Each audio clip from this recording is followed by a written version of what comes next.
பேச்சு போட்டியினுடைய நிறைவு பேச்சாளர் எஸ் நஃபீலா.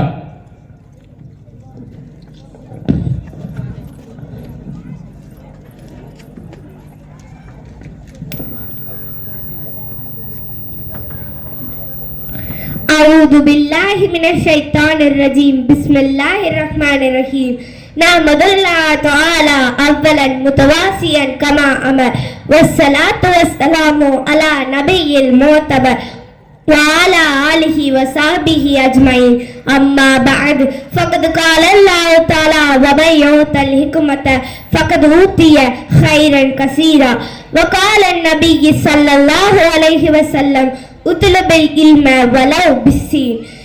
மதிப்பிற்குரிய நடுவர் அவர்களே, உஸ்தாதுமார்களே, ஹஜ்ரத் அவர்களே, சகோதர சகோதரிகளே, உங்கள் அனைவருக்கும் என் இனிய சலாம். அஸ்ஸலாமு அலைக்கும் வரஹ்மத்துல்லாஹி தஆலா பரகாத்துஹு. நான் இன்று பேச எடுத்துக்கொண்ட தலைப்பு இஸ்லாம் போதிக்கும் கல்வியின் முக்கியத்துவம். முஸ்லிம்கள் யார் இவர்கள்? அகில உலகை படைத்து பரிபாலித்து வரும் ஒரே இறைவனால் வாழ்க்கை நெறியாக அங்கீகரிக்கப்பட்ட மார்க்கத்திற்கு சொந்தக்காரர்கள். இவ்வுலகில் நீதியை நிலைநாட்டும் நடுநிலை பொறுப்பை இறைவனால் வழங்கப்பட்ட சமுதாயத்தவர்கள். அநியாயம் அக்கிரமங்களுக்கு எதிராகவும் அடக்கி ஒடுக்கப்படுபவர்களுக்காகவும் இவ்வுலகில் எவ்வித பிரதிபலனையும் எதிர்பார்க்காமல் போராடுபவர்களை கொண்டுள்ள உயர்ந்த சமுதாயத்தவர்கள். நாளை மறுமையில் இவ்வுலக மாந்தர் அனைவருக்காகவும் இறைவனிடம் பரிந்துரைக்கும் வாய்ப்பு பெற்ற ஒரே இறை தூதரான முஹம்மது நபி ஸல்லல்லாஹு அலைஹி வஸல்லம் அவர்களின் சமுதாயத்தவர்கள் என்ற மிக பெரும் பேறு பெற்றவர்கள். அவிசனா என்கிற இப்னு சீனா போன்ற இன்றைய நவீன மருத்துவத்திற்கு அடிக்கோலிய மருத்துவர்களையும் பல விஞ்ஞானிகளையும் வழங்கிய சமுதாயத்தை சேர்ந்தவர்கள். உலகிற்கு எல்லா துறைகளிலும் வல்லுநர்களை வழங்கி ஒளி வீசிக்கொண்டிருக்கும் சமுதாயத்தை சேர்ந்தவர்கள். இத்தனை மாபெரும் மகத்துவங்களை உள்ளடக்கிய இஸ்லாமிய சமுதாயத்தின் இன்றைய நிலை என்னவென்று தெரியுமா?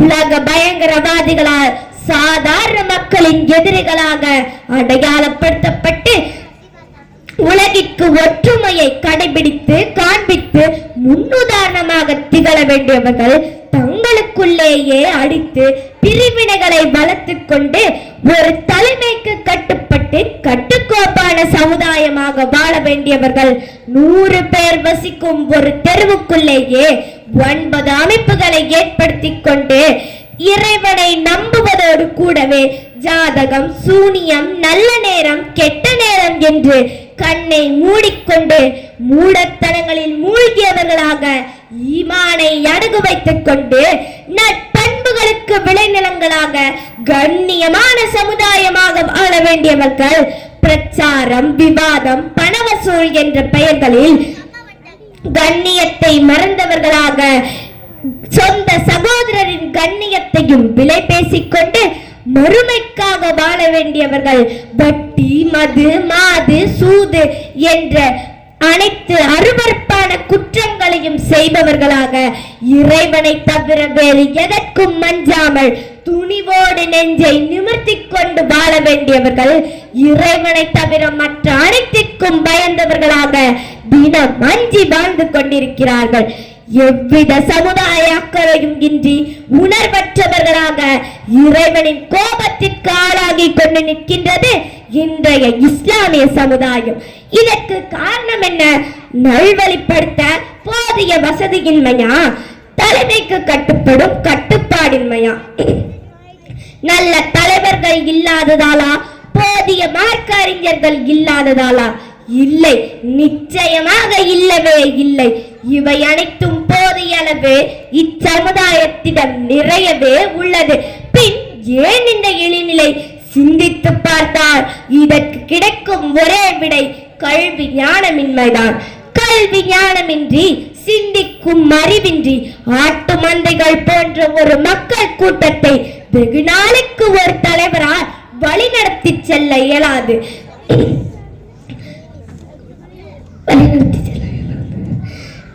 கல்வி அறிவு என்பது ஒரு சமுதாயத்தின் காலத்தின் கட்டாயமான அவசியமான தேவையாகும். கல்வி இல்லையே ஒன்றும் இல்லை. இன்றைய நாகரிக உலகில் இன்று கல்விதான் அனைத்தையும் சாதிப்பதற்கான அடித்தளமாய் திகழ்கிறது. கல்வியை பற்றி உலகில் எந்த மதமும் எந்த கொள்கையும் சொல்லாத அளவிற்கு இஸ்லாம் தெளிவாகவும் அழகாகவும் சொல்லி காட்டுகிறது. இஸ்லாம் சொல்லக்கூடியவற்றை ஆய்வு செய்து பார்த்தால் அதில் பகுத்தறிவுக்கு முரணான ஒரே ஒரு விஷயத்தை கூட நம்மால் கண்டுபிடிக்க முடியாது. அல்லாஹ்வும் தன்னுடைய திருமறையில் பல இடங்களில் அஃபலா தாக்கிலோ, அவர்கள் இந்த குர்ஆனை சிந்திக்க வேண்டாமா என்று கேட்கிறார். அந்த அளவிற்கு பகுத்தறிவுள்ள மார்க்கமாக இஸ்லாம் திகழ்கிறது. கிராமம், சிறுநகரம், பெருநகரம் என்று எல்லா வகையிலும் மற்றவர்களோடு ஒப்பிடுகையில் இஸ்லாம் கல்வியில் பின்தங்கியே உள்ளன.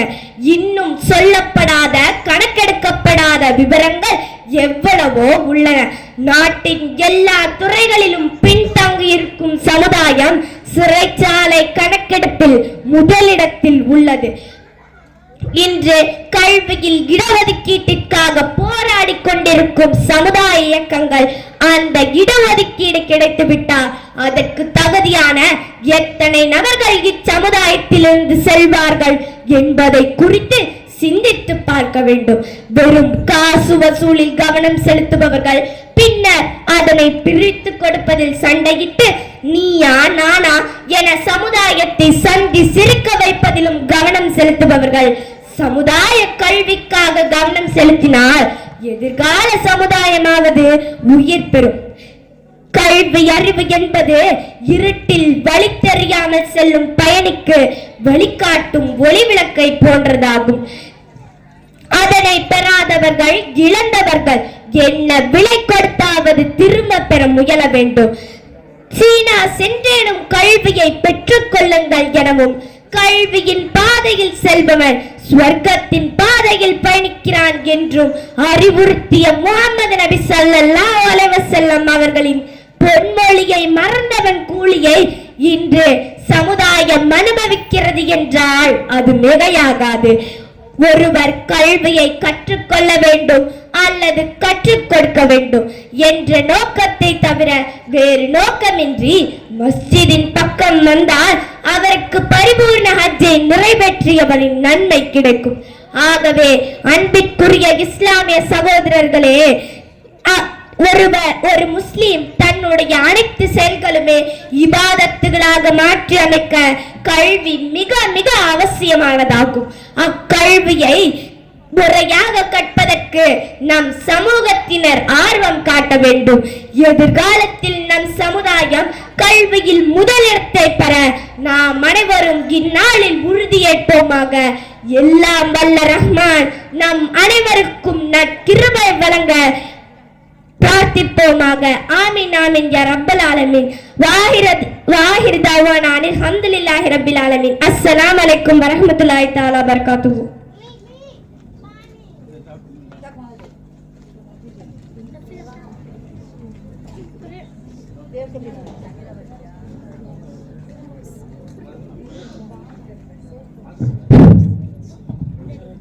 ஜஸாக்குமுல்லாஹ். சமுதாயத்திற்கு சாட்டை அடிப்பதை போன்று சிறப்பான ஒரு கருத்தை பதிவு செய்திருக்கின்றார். சிறந்த ஒரு மேடை பேச்சாளர் உருவாகிவிட்டார் என்பதை இவருடைய பேச்சிலே இருந்து தெரிகின்றது. வல்ல ரஹ்மான் இந்த குழந்தையினுடைய எதிர்காலத்தை சிறப்பாக்கி தருவானாக.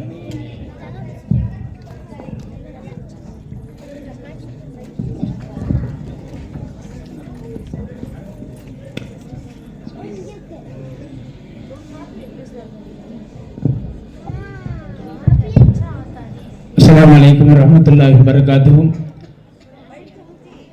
மதரசா ரவுலத்துல் ஜன்னா மக்கா மஸ்ஜித் சுன்னத் வல் ஜமாத் ஆண்டு விழா நிகழ்ச்சியினுடைய முதல் நிகழ்வாக மதரசா மாணவ மாணவியர்கள் பங்கு பெற்ற போட்டி நிகழ்ச்சிகள் அசலில் இருந்து இதுவரை நடைபெற்று நிறைவு பெற்றது.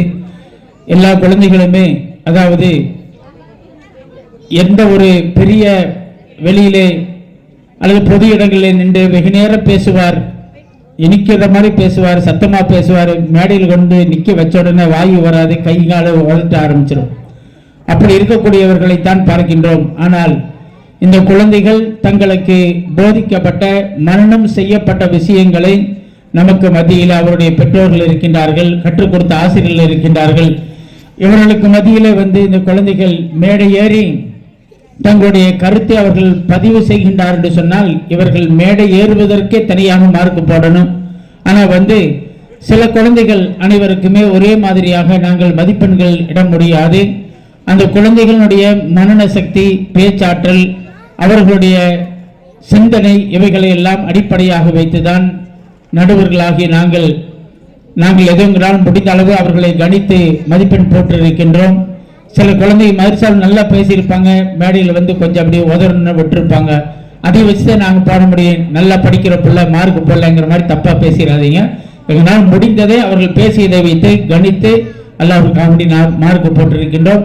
அல்லாஹ் சுப்ஹானஹு வ தஆலா இதே போன்று போட்டியிலே கலந்து கொண்ட குழந்தைகள் முதல் தரம், இரண்டாவது தரத்தை, மூன்றாவது தரத்தை நாங்கள் பிடிக்கவில்லை என்று மனம் தளராமல் இன்னும் உங்களுக்கு இது போன்ற ஆண்டு விழாக்கள் வாய்ப்பு இருக்கின்றது, முயற்சி செய்யுங்கள். அடுத்த ஆண்டு வரக்கூடிய விழாக்களிலே நீங்கள் முயற்சி செய்தால் நீங்களும் முதல் இடத்தை பிடிக்கலாம் என்ற நம்பிக்கையோடு இது உங்களுக்கு ஒரு முன்னுதாரணமாக, ஒரு வளர்ச்சிக்குண்டான அடிக்கல்லாக இருக்கும் என்பதை தெரியப்படுத்திக் கொண்டு, இன்ஷா அல்லாஹ் எல்லா குழந்தைகளும் சிறப்பாக சொல்லி இருக்கின்றார்கள்.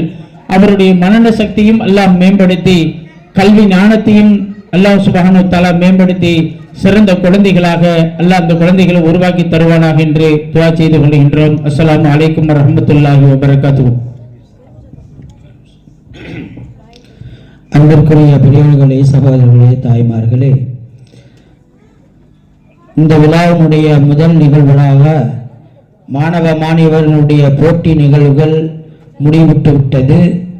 அதற்குண்டான பரிசையும் இன்ஷா அல்லாஹ் மகரிபு தொழுகைக்கு பின்பு வழங்கப்பட இருக்கின்றது. எல்லாவற்றுக்கும் மேலாக நமது மாவட்டத்தினுடைய அரசு காஜி MA அப்துல் ரஹீம் ஹசரத் அவர்கள் சிறப்புரை ஆட்ட இருக்கின்றார்கள். மற்றும் கோவையை சேர்ந்த பள்ளியினுடைய நிர்வாகிகள், நமது மேட்டுப்பாளையம் ஐக்கிய ஜமாத் மற்றும் ஜமாத் உலமா சபையினுடைய பொறுப்பாளர்கள் உரையாற்ற இருக்கின்றார்கள். கடைசியாக பரிசளிப்பும் நடைபெற இருக்கின்றது. இறுதி வரை அனைவரும் கலந்து இந்த விழாவினை சிறப்பித்து தருமாறு அன்போடு கேட்டுக்கொள்ளப்படுகின்றது.